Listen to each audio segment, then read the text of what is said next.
Okay, ಒಬ್ಬ middle class ಹುಡುಗ ಶ್ರೀಮಂತ ಆಗ್ಬೇಕಂದ್ರೆ ಅವ್ನ ಕಡೆ ಎರಡು ದಾರಿ ಇದೆ. ಒಂದು, ಬಿಸ್ನೆಸ್ ಸ್ಟಾರ್ಟ್ ಮಾಡ್ಬೇಕು. ಬಿಸ್ನೆಸ್ ಸ್ಟಾರ್ಟ್ ಮಾಡ್ಬೇಕಂದ್ರೆ ಒಳ್ಳೆ ಐಡಿಯಾ ಬೇಕು, ದುಡ್ಡು ಬೇಕು. ನಮ್ ಕಡೆ ಐಡಿಯಾನು ಇಲ್ಲ, ದುಡ್ಡು ಇಲ್ಲ, ಬಟ್ ದುಡ್ಡು ಮಾಡ್ಬೇಕು. ಎರಡನೇ ದಾರಿ ಈ ಇದ್ದಂತ ಬಿಸ್ನೆಸ್ ಮೇಲೆ ಇನ್ವೆಸ್ಟ್ ಮಾಡೋದು, ಅಂದ್ರೆ ಸ್ಟಾಕ್ ಮಾರ್ಕೆಟ್. ನಾವು ಸ್ಟಾಕ್ ಮಾರ್ಕೆಟ್ ನಲ್ಲಿ ಎರಡು ತರ ಇನ್ವೆಸ್ಟ್ ಮಾಡಬಹುದು. ಒಂದು, ನಾವು ಇಂಡಿವಿಜುವಲ್ ಕಂಪನಿ ಅಂದ್ರೆ ಡೈರೆಕ್ಟ್ ಸ್ಟಾಕ್ಸ್ ಮೇಲೆ ಇನ್ವೆಸ್ಟ್ ಮಾಡಬಹುದು. ಇಲ್ಲಪ್ಪ ನಮ್ಗೆ ಒಂದು ಒಳ್ಳೆ ರಿಟರ್ನ್ ಕೊಡೋ ಕಂಪನಿಯನ್ನ ಚೂಸ್ ಮಾಡೋದು ಕಷ್ಟ ಆಗುತ್ತೆ ಅಂದ್ರೆ mutual fund are the best option. So ಈ ವಿಡಿಯೋದಲ್ಲಿ ಮ್ಯೂಚುವಲ್ ಫಂಡ್ ಅಂದ್ರೆ ಬೆಸ್ಟ್ ಮ್ಯೂಚುವಲ್ ಫಂಡ್ ಪಿಕ್ ಮಾಡೋದು ಹೇಗೆ, step by step mutual fund ಅಲ್ಲಿ ಯಾವ ತರ ಇನ್ವೆಸ್ಟ್ ಅನ್ನ ಸ್ಟಾರ್ಟ್ ಮಾಡಬಹುದು, ನಾನು ಈ ವಿಡಿಯೋದಲ್ಲಿ 5,000 ಲೈವ್ ಆಗಿ ಮ್ಯೂಚುವಲ್ ಫಂಡ್ ಅಲ್ಲಿ ಇನ್ವೆಸ್ಟ್ ಮಾಡಿ ತೋರಿಸ್ತೀನಿ. ಮತ್ತೆ ಮ್ಯೂಚುವಲ್ ಫಂಡ್ ಅಲ್ಲಿ ಟ್ಯಾಕ್ಸ್ ಯಾವ ತರ ಅಪ್ಲೈ ಆಗುತ್ತೆ, ಎಲ್ಲರೂ ಜಸ್ಟ್ ಮ್ಯೂಚುವಲ್ ಫಂಡ್ ಅಲ್ಲಿ ಇನ್ವೆಸ್ಟ್ ಯಾವ ತರ ಮಾಡೋದು ಅನ್ನೋದನ್ನ ತೋರಿಸ್ತಾರೆ. ಮ್ಯೂಚುವಲ್ ಫಂಡ್ ಇಂದ ವಿಡ್ರಾ ಕೂಡ ಹೇಗೆ ಮಾಡಬಹುದು ಅನ್ನೋದನ್ನ ತೋರಿಸ್ತೀನಿ, ಯಾಕಂದ್ರೆ ಕೆಲವೊಬ್ಬರಿಗೆ ಇಶ್ಯೂ ಆಗುತ್ತೆ. ಸೊ ಈ ವಿಡಿಯೋ ನೋಡಿದ ಮೇಲೆ ನೀವು ಮತ್ತೊಂದು ಮ್ಯೂಚುವಲ್ ಫಂಡ್ ಬಗ್ಗೆ ವಿಡಿಯೋ ನೋಡೋ ಅವಶ್ಯಕತೆ ಇಲ್ಲ. ಇನ್ ಡೀಟೇಲ್ ಆಗಿ ಬಿಗಿನರ್ ಯಾವ ತರ ಮ್ಯೂಚುವಲ್ ಫಂಡ್ ಇಂದ ದುಡ್ಡು ಮಾಡಬಹುದು ಅನ್ನೋದನ್ನ ಡಿಸ್ಕಸ್ ಮಾಡೋಣ. ಈ ವಿಡಿಯೋನ ಕೊನೆವರೆಗೂ ನೋಡಿ. And also we have reached 10,000 subscribers. Thank you. Okay, what are mutual fund? ಒಬ್ಬ ಕಾಮನ್ ಮ್ಯಾನ್ ಆಗಿ ಒಂದು ಒಳ್ಳೆ ರಿಟರ್ನ್ ಕೊಡುವಂತ ಸ್ಟಾಕ್ ಅನ್ನ ಪಿಕ್ ಮಾಡೋದು ಅಷ್ಟೊಂದು ಈಜಿ ಅಲ್ಲ. ಬಟ್ ಇದನ್ನ ಮಾಡೋರು ಸ್ಟಾಕ್ ಮಾರ್ಕೆಟ್ ನಲ್ಲಿ ಇದ್ದಾರೆ. ಇವ್ರೇನ್ ಮಾಡ್ತಾರೆ, ಜನರ ಕಡೆಯಿಂದ ದುಡ್ಡನ್ನ ಕಲೆಕ್ಟ್ ಮಾಡಿ ಬಾಂಡ್ಸ್, ಸ್ಟಾಕ್ಸ್, FD, ಗೋಲ್ಡ್ ಈ ತರ ಇನ್ವೆಸ್ಟ್ ಮಾಡ್ತಾರೆ ನಮ್ ಪರವಾಗಿ. ಇದಕ್ಕೆ ಅವರು ಸ್ವಲ್ಪ ಸ್ಮಾಲ್ ಕಮಿಷನ್ ಅನ್ನ ಚಾರ್ಜ್ ಮಾಡ್ತಾರೆ, ಕಾಲ್ಡ್ ಎಕ್ಸ್ಪೆನ್ಸ್ ರೇಷಿಯೋ. ನಮ್ಗೆ ಜ್ವರ ಬಂದು ಹುಷಾರ್ ತಪ್ಪಿದ್ರೆ ನಾವು ಡಾಕ್ಟರ್ ಕಡೆ ಹೋಗ್ತೀವಿ, ಯಾಕಂದ್ರೆ ಜ್ವರದ ಬಗ್ಗೆ ಡಾಕ್ಟರ್ಗೆ ನಾಲೆಜ್ ಇರುತ್ತೆ. ನಾವೇ ಡಾಕ್ಟರ್ ಆಗಿ ಇಂಜೆಕ್ಷನ್ ಮಾಡ್ಕೊಳ್ಳಲ್ಲ. ಹಂಗೆ ಸ್ಟಾಕ್ ಮಾರ್ಕೆಟ್ ಬಗ್ಗೆ ಗೊತ್ತಿಲ್ಲ ಅಂದ್ರೆ ಅದನ್ನ ಗೊತ್ತಿರೋರ್ ಕಡೆ ಹೋಗ್ಬೇಕು. ನಾನು ದುಡ್ಡು ತಗೋಪ, ನಿಂಗೆ ಎಲ್ಲಿ ಬೇಕಲ್ಲಿ ಇನ್ವೆಸ್ಟ್ ಮಾಡು, ನಂಗೆ ಒಂದು ಚೆನ್ನಾಗಿರೋ ರಿಟರ್ನ್ ಕೊಡು ಸಾಕು, ಅದಕ್ಕೆ ನಾನು ಸ್ವಲ್ಪ ಸ್ಮಾಲ್ ಕಮಿಷನ್ ಕೊಡ್ತೀನಿ ನಿಂಗೆ. This is mutual fund, simple. ಈ ತರ ಫಂಡ್ಸ್ ನಮ್ ಕಡೆ 5,000 ಇವೆ. ನಮ್ಮ ಇಂಡಿಯಾದಲ್ಲಿ 5,000ಕ್ಕಿಂತ ಹೆಚ್ಚು ಮ್ಯೂಚುವಲ್ ಫಂಡ್ ಇವೆ. ಹಾಗಾದ್ರೆ ಬೆಸ್ಟ್ ಮ್ಯೂಚುವಲ್ ಫಂಡ್ ಅನ್ನ ಯಾವ ತರ ಪಿಕ್ ಮಾಡೋದು? ಅದಕ್ಕಿಂತ ಮುಂಚೆ ಈ ಮ್ಯೂಚುವಲ್ ಫಂಡ್ ಅಲ್ಲಿ ಯಾವ ತರ ಟೈಪ್ಸ್ ಇದೆ ಅನ್ನೋದನ್ನ ನೋಡೋಣ ಬನ್ನಿ. ಮ್ಯೂಚುವಲ್ ಫಂಡ್ ಅಲ್ಲಿ ನಮ್ ಕಡೆ ಮೇನ್ ಆಗಿ 3 ಟೈಪ್ಸ್ ಬರುತ್ತೆ. ಅವರು ಎಲ್ಲಿ ಇನ್ವೆಸ್ಟ್ ಮಾಡ್ತಾರೆ ಅನ್ನೋ ಬೇಸ್ ಮೇಲೆ. First one equity mutual fund. ಈ ಮ್ಯೂಚುವಲ್ ಫಂಡ್ ಅಲ್ಲಿ ಇಕ್ವಿಟಿ ಅಂದ್ರೆ ಸ್ಟಾಕ್ಸ್ ಅಲ್ಲಿ ಇನ್ವೆಸ್ಟ್ ಮಾಡ್ತಾರೆ. ಸೊ ರಿಸ್ಕ್ ಜಾಸ್ತಿ ಇರುತ್ತೆ, ರಿಟರ್ನ್ ಕೂಡ ಜಾಸ್ತಿ ಇರುತ್ತೆ. ನಾವು ಇಲ್ಲಿ 12ರಿಂದ 15% ರಿಟರ್ನ್ ಸಿಗುತ್ತೆ ಅಂತ ಕನ್ಸಿಡರ್ ಮಾಡಬಹುದು. Second one debt mutual fund. ಈ ಮ್ಯೂಚುವಲ್ ಫಂಡ್ ಅಲ್ಲಿ ಸೇಫ್ ಇನ್ಸ್ಟ್ರೂಮೆಂಟ್ ಅಂದ್ರೆ corporate bonds, government bonds, FD ಈ ತರ ಸೇಫ್ ಇರೋ ಜಾಗದಲ್ಲಿ ಇನ್ವೆಸ್ಟ್ ಮಾಡ್ತಾರೆ. ಸೇಫ್ ಅಂದ್ರೆ ರಿಸ್ಕ್ ಕಡಿಮೆ ಇರುತ್ತೆ, ರಿಟರ್ನ್ ಕೂಡ ಕಡಿಮೆ ಇರುತ್ತೆ. ನಾವಿಲ್ಲಿ ಒಂದು 5ರಿಂದ 8% ರಿಟರ್ನ್ ಸಿಗಬಹುದು ಅಂತ ಹೇಳಿ ಕನ್ಸಿಡರ್ ಮಾಡಬಹುದು. Third one hybrid mutual fund. ಇದರಲ್ಲಿ ಇಕ್ವಿಟಿಯಲ್ಲಿ ಕೂಡ ಇನ್ವೆಸ್ಟ್ ಆಗುತ್ತೆ, ಡೆಟ್ ಅಲ್ಲಿ ಕೂಡ ಇನ್ವೆಸ್ಟ್ ಆಗುತ್ತೆ. ಸೊ ರಿಸ್ಕ್ ಮಾಡರೇಟ್ ಇರುತ್ತೆ, ರಿಟರ್ನ್ ಕೂಡ ಮೀಡಿಯಂ ಇರುತ್ತೆ. 6ರಿಂದ 12% ಅಂತ ನಾವು ಕನ್ಸಿಡರ್ ಮಾಡಬಹುದು. ಆದ್ರೆ ಈ ಒಂದು ವಿಡಿಯೋದಲ್ಲಿ ನಾವು ಜಾಸ್ತಿ ರಿಟರ್ನ್ ಕೊಡೋ ಮ್ಯೂಚುವಲ್ ಫಂಡ್ ಬಗ್ಗೆ ಫೋಕಸ್ ಮಾಡೋಣ, ಅಂದ್ರೆ equity mutual funds. Again equity mutual fund ಅಲ್ಲಿ ನಮ್ ಕಡೆ 3 ಇಂಪಾರ್ಟೆಂಟ್ ಟೈಪ್ಸ್ ಬರುತ್ತೆ. Large cap mutual fund, mid cap mutual fund, small cap mutual fund. SEBI ನಿಮಗೆ ಗೊತ್ತಿರಬಹುದು, security and exchange board of India. ಇವರ ಗೈಡೆನ್ಸ್ ಅಲ್ಲಿ ಸ್ಟಾಕ್ ಮಾರ್ಕೆಟ್ ರನ್ ಆಗುತ್ತೆ. ಇವ್ರು ಏನ್ ಮಾಡಿದ್ದಾರೆ, ನಮ್ಮ ಇಂಡಿಯಾ ಕಂಪನಿಗಳು ಏನಿದೆ ಅಲ್ಲ ಅವರ ಮಾರ್ಕೆಟ್ ಕ್ಯಾಪ್ ಮೇಲೆ ಆ ಕಂಪನಿಗಳನ್ನ ರ್ಯಾಂಕ್ ಮಾಡ್ತಾ ಬಂದಿದ್ದಾರೆ. 1, 2, 3 ಈ ತರ. ಈ ಲಾರ್ಜ್ ಕ್ಯಾಪ್ ಮ್ಯೂಚುವಲ್ ಫಂಡ್ ಅಲ್ಲಿ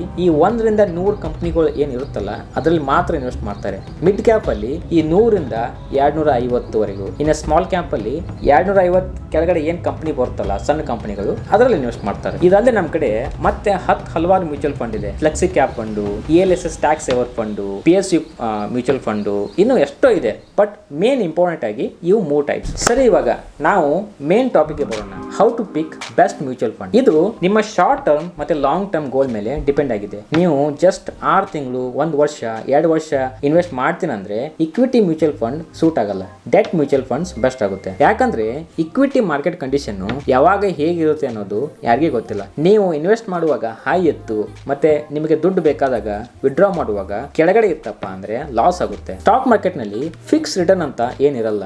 ಓಕೆನಾ, ನಾವು ಮ್ಯೂಚುವಲ್ ಫಂಡ್ ಇಂದ 12ರಿಂದ 15% ರಿಟರ್ನ್ ಎಕ್ಸ್ಪೆಕ್ಟ್ ಮಾಡ್ತಿದೀವಿ ಅಂದ್ರೆ ಎವ್ರಿ ಇಯರ್ FD ತರ 100% ಬರಲ್ಲ. ಓಕೆನಾ, 1 ವರ್ಷ 20% ಕೊಟ್ಟರೆ ನೆಕ್ಸ್ಟ್ ವರ್ಷ -15% ಕೂಡ ಕೊಡ್ಬೋದು. ನೆಕ್ಸ್ಟ್ ಮತ್ತೆ 5%, ಮತ್ತೆ 30%. ಈ ತರ ಲಾಂಗ್ ಟರ್ಮ್ ಆಗಿ 12ರಿಂದ 15% ನಾವು ಮ್ಯೂಚುವಲ್ ಫಂಡ್ ಇಂದ ಎಕ್ಸ್ಪೆಕ್ಟ್ ಮಾಡಬಹುದು. ಸೊ ಶಾರ್ಟ್ ಟರ್ಮ್ ಗೋಸ್ಕರ ಡೆಟ್ ಮ್ಯೂಚುವಲ್ ಫಂಡ್ ಅನ್ನ ಚೂಸ್ ಮಾಡಿ. ಒಂದು 6ರಿಂದ 8% ರಿಟರ್ನ್ ಸಿಗುತ್ತೆ, which is good compare to the saving bank account. ಒಂದ್ ವೇಳೆ ನಿಮ್ಮ ಇನ್ವೆಸ್ಟಿಂಗ್ ಗೋಲು ಲಾಂಗ್ ಟರ್ಮ್ ಇತ್ತು ಅಂದ್ರೆ ಇಕ್ವಿಟಿ ಮ್ಯೂಚುವಲ್ ಫಂಡ್ ಚೂಸ್ ಮಾಡಿ, which will give best return. ಅದರಲ್ಲಿ ಈ ಮಿಡ್ ಕ್ಯಾಪ್ ಮತ್ತೆ ಸ್ಮಾಲ್ ಕ್ಯಾಪ್ ಅನ್ನ ಅವಾಯ್ಡ್ ಮಾಡಿ. ರಿಸ್ಕ್ ರಿಸ್ಕ್ ಸ್ವಲ್ಪ ಜಾಸ್ತಿ ಇರುತ್ತೆ. ಇಲ್ಲ ನಾನು 10 ವರ್ಷಕ್ಕಿಂತ ಜಾಸ್ತಿ ಇನ್ವೆಸ್ಟ್ ಮಾಡ್ತೀನಿ, ಇನ್ನೂ ಹೆಂಗಿದ್ದೀನಿ, ಆ ಥರ ಏನು ರೆಸ್ಪಾನ್ಸಿಬಿಲಿಟಿ ಏನಿಲ್ಲಪ್ಪ ಅಂತಂದ್ರೆ ಅಲೋಕೇಟ್ ಮಾಡಿ. 50% large cap, 30% mid cap, 20% small cap ಅಂತ ಇನ್ವೆಸ್ಟ್ ಮಾಡಿ. SIP ಮಾಡಿ, ಲಂಸಮ್ ಮಾಡಬೇಡಿ. ಯಾವುದೇ ಮ್ಯೂಚುವಲ್ ಫಂಡ್ ಸೆಲೆಕ್ಟ್ ಮಾಡೋಕ್ಕಿಂತ ಮುಂಚೆ ಈ 3 ಕ್ರೈಟೀರಿಯಾನ ಚೆಕ್ ಮಾಡಿ. ಆ ಮ್ಯೂಚುವಲ್ ಫಂಡಿನ ಲಾಸ್ಟ್ 10 ಇಯರ್ಸ್ ಡೇಟಾ ನೋಡಿ. ಜಸ್ಟ್ 1 ವರ್ಷದ ನೋಡಬೇಡಿ. 1 ವರ್ಷದಲ್ಲಿ ಇವಾಗ ಬುಲ್ ಮಾರ್ಕೆಟ್ ಇದೆ, ಎಲ್ಲ ಮ್ಯೂಚುವಲ್ ಫಂಡ್ ಚೆನ್ನಾಗಿ ಕೊಟ್ಟಿದೆ. ಲಾಸ್ಟ್ 10 ವರ್ಷ ಲಾಂಗ್ ಟರ್ಮ್ ರಿಟರ್ನ್ ನೋಡಿದ್ರೆ ಆ ಫಂಡ್ ರಿಯಲ್ ಪರ್ಫಾರ್ಮೆನ್ಸ್ ಗೊತ್ತಾಗುತ್ತೆ. ಸೆಕೆಂಡ್ ಒನ್, ಎಕ್ಸ್ಪೆನ್ಸ್ ರೇಷಿಯೋ ಎಷ್ಟು ಕಡಿಮೆ ಇರುತ್ತಲ್ಲ ಅಷ್ಟು ಒಳ್ಳೆಯದು. ಎಕ್ಸ್ಪೆನ್ಸ್ ರೇಷಿಯೋ ಅಂದ್ರೆ ಈ ಮ್ಯೂಚುವಲ್ ಫಂಡ್ ಕಂಪನಿಯವರು ನಮ್ಮ ಕಡೆಯಿಂದ ಎಷ್ಟು ಫೀಸ್ ಚಾರ್ಜ್ ಮಾಡ್ತಿದ್ದಾರೆ ಅಂತ ಅರ್ಥ. ಅದು ಎಷ್ಟು ಕಡಿಮೆ ಇರುತ್ತಲ್ಲ ಅಷ್ಟು ಒಳ್ಳೆಯದು. ಅದು 1% ಕಿಂತ ಒಳಗಡೆ ಇತ್ತಂದ್ರೆ ಇನ್ನೂ ಒಳ್ಳೆಯದು. ಥರ್ಡ್ ಒನ್, ಈ ಎಂಟ್ರಿ ಮತ್ತೆ ಎಕ್ಸಿಟ್ ಲೋಡ್ ಎಷ್ಟು ಕಡಿಮೆ ಇರುತ್ತಲ್ಲ ಅಷ್ಟು ಒಳ್ಳೆಯದು. ಇವಾಗಂತೂ ಆಲ್ಮೋಸ್ಟ್ ಎಲ್ಲ ಮ್ಯೂಚುವಲ್ ಫಂಡ್ಸ್ ಎಂಟ್ರಿ ಫೀಸ್ ಅಂತ ಏನು ತಗೋತಾ ಇಲ್ಲ, ಬಟ್ ಎಕ್ಸಿಟ್ ಲೋಡ್ ಅಂತ ನೀವು 1 ವರ್ಷ ಒಳಗಡೆ ಏನಾದರೂ ಮ್ಯೂಚುವಲ್ ಫಂಡ್ ಸೆಲ್ ಮಾಡಿದ್ರೆ 1%, 2% ಈ ತರ ಚಾರ್ಜ್ ಮಾಡ್ತಾರೆ. ಸೊ ಇದು ಎಷ್ಟು ಕಡಿಮೆ ಇರುತ್ತಲ್ಲ ಅಷ್ಟು ಒಳ್ಳೆಯದು. ನೀವು ಶಾರ್ಟ್ ಟರ್ಮ್ ಗಾಗಿ ಇನ್ವೆಸ್ಟ್ ಮಾಡ್ತಿದ್ರಾ ಅಥವಾ ಲಾಂಗ್ ಟರ್ಮ್ ಗಾಗಿ ಇನ್ವೆಸ್ಟ್ ಮಾಡ್ತಿದ್ದೀರಾ ಅನ್ನೋದನ್ನ ಡಿಸೈಡ್ ಮಾಡಿದ್ರಿ. ಹಂಗೆ ಬೆಸ್ಟ್ ಮ್ಯೂಚುವಲ್ ಫಂಡ್ ಅನ್ನ ಪಿಕ್ ಮಾಡಿದ್ರಿ by applying these 3 check boxes. ಇವಾಗ ನಾವು step by step mutual fund ಅಲ್ಲಿ ಯಾವ ತರ ಇನ್ವೆಸ್ಟ್ ಮಾಡೋದು ಅನ್ನೋದನ್ನ ನೋಡೋಣ. ಇನ್ವೆಸ್ಟ್ ಮಾಡೋಕ್ಕಿಂತ ಮುಂಚೆ ನಿಮ್ಮ ಟಾರ್ಗೆಟ್ ಅಮೌಂಟ್ ಮತ್ತು SIP ಅನ್ನ ಡಿಸೈಡ್ ಮಾಡ್ಕೊಳ್ಳಿ. ಫಾರ್ ಎಕ್ಸಾಂಪಲ್ ನಾನು 1 ಕೋಟಿ ಮಾಡ್ತೀನಿ. 1 ಕೋಟಿ ಮಾಡೋಕೆ ಮಂತ್ಲಿ ಎಷ್ಟು SIP ಮಾಡಬೇಕು ಮತ್ತೆ ಎಷ್ಟು ವರ್ಷ ಇನ್ವೆಸ್ಟ್ ಮಾಡಬೇಕು ಅನ್ನೋದನ್ನ SIP ಕ್ಯಾಲ್ಕುಲೇಟರ್ ಮುಖಾಂತರ ಚೆಕ್ ಮಾಡಿ. ನೀವು ಮಂತ್ಲಿ 5,000 ಇನ್ವೆಸ್ಟ್ ಮಾಡಿದ್ರೆ 15% ರಿಟರ್ನ್ ಬಂದ್ರೆ 22 ವರ್ಷ ಬೇಕು 1 ಕೋಟಿ ಮಾಡೋಕೆ. ಅದೇ ನೀವು 5,000 ಜಾಗದಲ್ಲಿ 10,000 ಇನ್ವೆಸ್ಟ್ ಮಾಡಿದ್ರೆ ಪ್ರತಿ ತಿಂಗಳಿಗೆ 18 ವರ್ಷದಲ್ಲಿ ನೀವು 1 ಕೋಟಿ ಮಾಡಬಹುದು. 10,000 ಜಾಗದಲ್ಲಿ 15,000 ಇನ್ವೆಸ್ಟ್ ಮಾಡಿದ್ರೆ ಜಸ್ಟ್ 15 ವರ್ಷದಲ್ಲಿ ನೀವು 1 ಕೋಟಿ ಮಾಡಬಹುದು. 15,000 ಬೇಡ, ಇನ್ನು ಸ್ವಲ್ಪ ಜಾಸ್ತಿ ಮಾಡ್ತೀನಿ, 30,000 ಮಾಡ್ತೀನಿ ಅಂದ್ರೆ ಜಸ್ಟ್ ನೀವು 11 ವರ್ಷದಲ್ಲಿ 1 ಕೋಟಿ ಮಾಡಬಹುದು. ಈ ಸೇಮ್ ಥಿಂಗ್ ಅನ್ನ ನಾನು ಫಾಲೋ ಮಾಡ್ತಿದ್ದೀನಿ. ನಾನು 10 ವರ್ಷದಲ್ಲಿ 1 ಕೋಟಿ ಮಾಡೋ ಜರ್ನಿಯನ್ನ ಸ್ಟಾರ್ಟ್ ಮಾಡಿದ್ದೀನಿ. ಪ್ರತಿ ಮಂತ್ SIP ಮಾಡ್ತಿದ್ದೀನಿ. ಅದರ ವಿಡಿಯೋ ನಿಮ್ಮ ಜೊತೆ ಶೇರ್ ಮಾಡ್ತಾ ಇದ್ದೀನಿ. ಆ ಜರ್ನಿಯನ್ನ ನೀವು ಕೂಡ ಫಾಲೋ ಮಾಡಬಹುದು. ಲಿಂಕ್ ಡಿಸ್ಕ್ರಿಪ್ಷನ್ ಅಲ್ಲಿ ಕೊಡ್ತೀನಿ, ಆ ವಿಡಿಯೋನ ಚೆಕ್ ಮಾಡಿ. ಮ್ಯೂಚುವಲ್ ಫಂಡ್ ಅಲ್ಲಿ ಇನ್ವೆಸ್ಟ್ ಮಾಡೋದು ತುಂಬಾ ಈಜಿ. ಇವಾಗಂತೂ ಪ್ರತಿಯೊಂದು ಡಿಜಿಟಲ್ ಆಗಿದೆಯಲ್ಲ, ತಲೆ ಕೆಡಿಸ್ಕೊಳ್ಳೋ ಅವಶ್ಯಕತೆ ಇಲ್ಲ. ನೀವು ಜಸ್ಟ್ ಯಾವ್ದಾದ್ರು ಒಂದು ಡಿಜಿಟಲ್ ಬ್ರೋಕರ್ ಅನ್ನ ಚೂಸ್ ಮಾಡ್ಕೊಳ್ಳಿ. ಅಪ್ಸ್ಟಾಕ್ಸ್, ಜೆರೋದ, ಗ್ರೋ. ನಾನಿಲ್ಲಿ ಗ್ರೋ ಆ್ಯಪ್ ಅನ್ನ ಯೂಸ್ ಮಾಡ್ತೀನಿ. ಓಕೆನಾ? ಮ್ಯೂಚುವಲ್ ಫಂಡ್ ಸೆಕ್ಷನ್ ಅಲ್ಲಿ ಹೋಗಿ ನಿಮ್ಗೆ ಯಾವ್ದು ಬೇಕು ಮ್ಯೂಚುವಲ್ ಫಂಡ್ ಅನ್ನು ಸೆಲೆಕ್ಟ್ ಮಾಡ್ಕೊಂಡ್ಬಿಟ್ಟು ಇನ್ವೆಸ್ಟ್ ಮಾಡಬಹುದು. ನಾನಿಲ್ಲಿ ಡೆಟ್ ಫಂಡ್ ಅನ್ನ ಚೂಸ್ ಮಾಡ್ತಿದ್ದೀನಿ. ನಾನು ಆಲ್ರೆಡಿ ಹೇಳಿರೋ ಪ್ರಕಾರ ಆಲ್ ಟೈಮ್ ರಿಟರ್ನ್ ಇದು 6 ಇಂದ 8% ಕೊಡುತ್ತೆ. ಇಲ್ಲಿ ನೀವು 1 ಟೈಮ್ ಕೂಡ ಇನ್ವೆಸ್ಟ್ ಮಾಡಬಹುದು, ಅಂದ್ರೆ ಲಂಸಮ್ ಕೂಡ ಮತ್ತೆ SIP ಕೂಡ ಮಾಡಬಹುದು ಮಂತ್ಲಿ. ನಾನಿಲ್ಲಿ ಮಂತ್ಲಿ SIP ಅನ್ನ ಮಾಡ್ತೀನಿ. ಮಂತ್ಲಿ ಎಷ್ಟು SIP ಮಾಡಬೇಕು ಅಂತ ಡಿಸೈಡ್ ಮಾಡಿದ್ರಲ್ಲ ಅದನ್ನ ಇಲ್ಲಿ ಎಂಟರ್ ಮಾಡಿಬಿಟ್ಟು ಡೇಟ್ ಅನ್ನ ಚೂಸ್ ಮಾಡಬೇಕು. ಯಾಕಂದ್ರೆ ನಾವು ಮಂತ್ಲಿ ಮ್ಯಾನ್ಯುವಲ್ ಆಗಿ ಈ ತರ SIP ಮಾಡೋ ಅವಶ್ಯಕತೆ ಇಲ್ಲ, ಇದು ಆಟೋಮೆಟಿಕ್ ಆಗುತ್ತೆ. ನೀವು ಯಾವ್ದು ಡೇಟ್ ಅನ್ನ ಸೆಲೆಕ್ಟ್ ಮಾಡಿಬಿಟ್ಟು ಇನ್ವೆಸ್ಟ್ ಮಾಡಿದ್ರೆ ಪ್ರತಿ ಮಂತ್ ಆ ಡೇಟ್ಗೆ ನಿಮ್ಮ ಬ್ಯಾಂಕ್ ಇಂದ ಅಮೌಂಟ್ ಡಿಡಕ್ಟ್ ಆಗುತ್ತೆ, which is really helpful. And also I recommend you guys to do the same. ನಾನು ಇವಾಗ 5th ಡೇಟ್ ಅನ್ನ ಸೆಲೆಕ್ಟ್ ಮಾಡ್ಕೊಂಡ್ಬಿಟ್ಟು ಸ್ಟಾರ್ಟ್ SIP ಅಂತ ಕ್ಲಿಕ್ ಮಾಡ್ತೀನಿ. ಅದೊಂದು OTP ಕೇಳುತ್ತೆ. OTP ಎಂಟರ್ ಆದ ತಕ್ಷಣ ಪ್ರೊಸೆಸಿಂಗ್ ಆಗಿ ಸಕ್ಸಸ್ಫುಲ್ ಆಗುತ್ತೆ, ವಿಚ್ ಇಸ್ ವೆರಿ ಸಿಂಪಲ್. ಇದು ಆಕ್ಚುಲ್ ಆಗಿ ಮ್ಯೂಚುವಲ್ ಫಂಡ್ ಅಲ್ಲಿ ಇನ್ವೆಸ್ಟ್ ಆಗೋಕೆ 2 ರಿಂದ 3 ದಿನ ಟೈಮ್ ತಗೊಳುತ್ತೆ.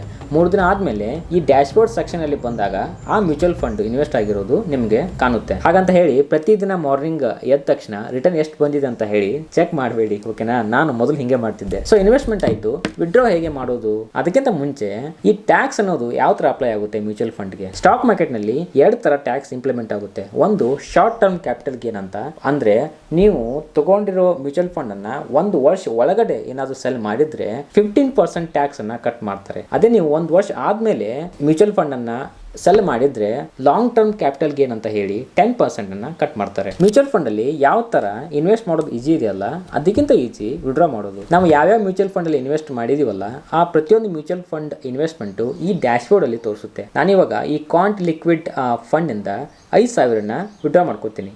So click on that mutual fund. ಇಲ್ಲಿ ರೆಡೀಮ್ ಅಂತ ಆಪ್ಷನ್ ಇದೆಯಲ್ಲ ಅದ್ರ ಮೇಲೆ ಕ್ಲಿಕ್ ಮಾಡ್ಕೊಳ್ಳಿ. ಎಷ್ಟು ಅಮೌಂಟ್ ಬೇಕಲ್ಲ ಅದನ್ನ ಎಂಟರ್ ಮಾಡಿಬಿಟ್ಟು ವೆರಿಫೈ ಅಂಡ್ ರೆಡೀಮ್ ಅಂತ ಕ್ಲಿಕ್ ಮಾಡಿ. ಸೊ ಬಂದಂತ OTP ನ ಎಂಟರ್ ಮಾಡಿದಾದ್ಮೇಲೆ ಸಕ್ಸಸ್ ಆಗುತ್ತೆ. ಇದು ಆಕ್ಚುಲ್ ಆಗಿ ನಿಮ್ ಬ್ಯಾಂಕಿಗೆ ಬಂದು ಜಮಾ ಆಗೋಕೆ 2 ರಿಂದ 3 ದಿನ ಟೈಮ್ ತಗೊಳುತ್ತೆ. ಇನ್ ಕೆಲವೊಬ್ಬರಿಗೆ ಕ್ವಶನ್ ಇರುತ್ತೆ, ಈ ಮ್ಯೂಚುವಲ್ ಫಂಡ್ ದವರು ನಮ್ ದುಡ್ಡನ್ನ ತಗೊಂಡು ಓಡ್ ಹೋದ್ರೆ ಹೆಂಗ್ ಮಾಡೋದು?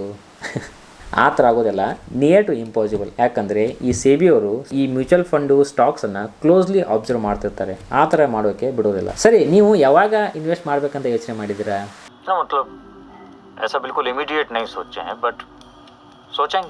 ನೀವು ಯಾವ ಮ್ಯೂಚುವಲ್ ಫಂಡಲ್ಲಿ ಇನ್ವೆಸ್ಟ್ ಮಾಡ್ತಿರಲ್ಲ ಮತ್ತು ಎಷ್ಟು ಮಾಡ್ತಿರಲ್ಲ ಅದನ್ನು ಕಮೆಂಟ್ ಬಾಕ್ಸಲ್ಲಿ ತಿಳಿಸಿ, ನಾನು ನೋಡ್ತೀನಿ. ಇನ್ವೆಸ್ಟ್ ಮಾಡೋಕ್ಕಿಂತ ಮುಂಚೆ ನಾವು 5 ಸ್ಟೆಪ್ಸನ್ನು ಫಾಲೋ ಮಾಡಲೇಬೇಕು. ಯಾವ ಸ್ಟೆಪ್ಸು? ಈ ವಿಡಿಯೋ ಮೇಲೆ ಕ್ಲಿಕ್ ಮಾಡಿ ಅದನ್ನು ನೋಡಿ. ಮತ್ತೆ ಸಿಗುವ.